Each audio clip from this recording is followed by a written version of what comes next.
Hey, so it's Monday once again, and I've been thinking, your name is kind of hard to put into a pun for a day of the week. Mine, I can just stick at the end of any old day and it would be a themed pun on the day around me, such as Monday, Tuesday, Friday. However, for you, Matt is quite difficult to fit in, so I recommend you change your posting day to Saturday and then call it Matter-day.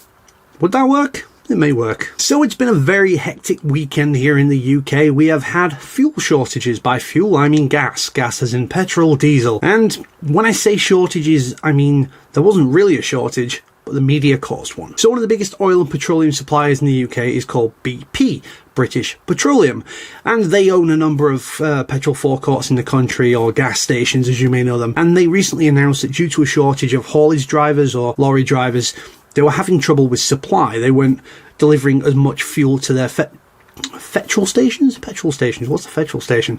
Yeah, they were not delivering as much fuel as they would like to, so obviously the stocks were running low and they're having to close the occasional site. The government took this and put an announcement out saying, do not panic buy fuel, everything's fine. So of course you put an announcement like that, the media gets a hold of it, every single paper on the Friday morning was proclaiming a huge fuel shortage. Now, as someone who runs a petrol station for a huge major supermarket chain, I was well aware that there was no kind of shortage. There is now. There wasn't one, the media reported there was one, and then suddenly people panic bought. You had queues on the forecourt from the second you opened to the time we had to close early because we ran out, and our supplies are normally quite good, and our company has no problems in supplying their forecourts because we have our own drivers, we have our own supplies. And yet, due to the fact that people were buying so much, our supplies, what we normally get day to day, which normally would be enough, ran out. And so, of course, tempers were flaring, people were getting angrier. What was odd, that normally when you have shortage and people panic buying, people get angry at the staff as well. I mean, I've had a number of arguments with customers who have bawled out my staff for no reason at all, but this time they were angry at each other, not us. It was actually quite respectful towards people who worked at the petrol stations, and instead were going mad at each other. So that's just meant a whole weekend of absolute chaos. Luckily, I have this week off, starting Monday, this full week. I had to work 6 days last week just to help cope with the demand and asking me what to do and what should we do and what level should we... It's crazy that 4 days on we're still having shortages because we're getting regular deliveries, but we're not getting enough to cover the extra purchasing people are doing. We're just going to keep running out on a daily basis. Basically, the media is to blame and the British public is to blame. Mainly the media.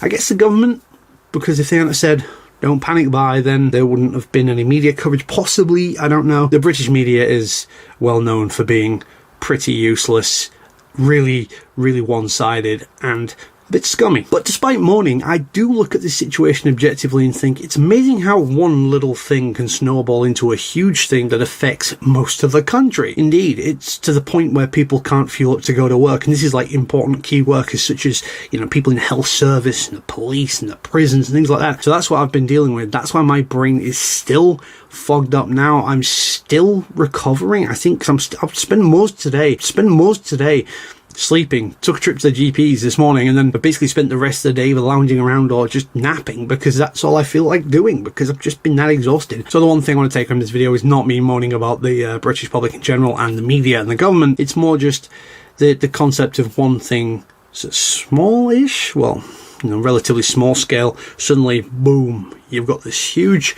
situation, and of course that could be applied to many other things as well. Maybe you can think of some examples and maybe not so disasterific. Disasterific, I'm aware, is not a word. I took that from Final Fantasy X2. Have a great day, keep mattering, and I'll see you hopefully for less moaning on Thursday. Or Matter-day, depending on which day you want to upload. That sounded clever in my head though.